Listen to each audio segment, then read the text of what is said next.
Hello, my name is Dinar Alfizahrah with 3 last digits student number 025, and I'm a student of English Literature at University of Erlangga. In this podcast, I'd like to talk about something that affects all of us, especially as young people living in a globalized world. And the topic I choose is how does globalization affect the cultural identities of Southeast Asian countries? This issue feels close to home because everywhere we look on social media, in fashion trends, in what we eat, and even in how we speak, we can see how global influences shape our everyday lives. But what happens to our local identities in the middle of all this? I've personally felt this tension between global and local identity many times. For example, I often wear clothes from international brands and watch Korean dramas and use English slang in everyday conversations. But at the same time, I also enjoy with Indonesian traditional food and then celebrate local holidays and speak Japanese with my family. Sometimes I wonder, am I becoming less Indonesian because of all these global influences? Or is this just a new form of identity, one that blends global culture with local values? I've seen similar things among my friends too. Some feel proud to be global citizens, while others fear that we are losing our cultural roots. Globalization, as many scholars have noted, brings both opportunities and challenges for cultural identity. According to Anthony Giddens in 1991, he said globalization reorders times and space, making local culture interact with global ones more intensively than ever before. This leads to what Honors in 1990 calls cultural hybridization, where local and global elements mix to form new identities.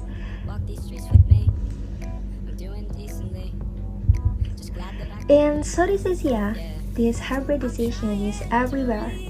Let's take two examples in Indonesia and Thailand. In Indonesia, global pop culture, especially K-pop and Western media, has had a huge impact on youth culture.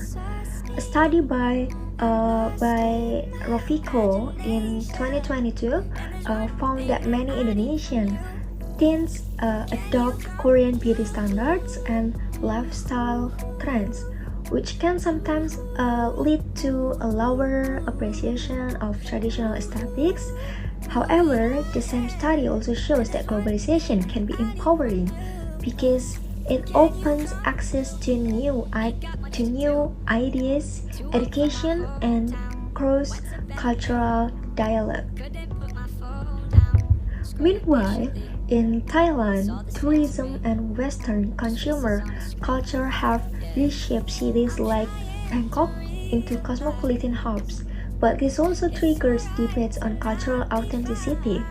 As Siri Won in 2019 explains in her research, local communities in Chiang Mai have tried to protect traditional crafts from being commercialized for tourists, and showing that there's active resistance to cultural dilution. So, what does this mean? Globalization doesn't automatically erase cultural identity. Instead, it creates a kind of negotiation space where people choose which elements to keep and then to adapt or reject.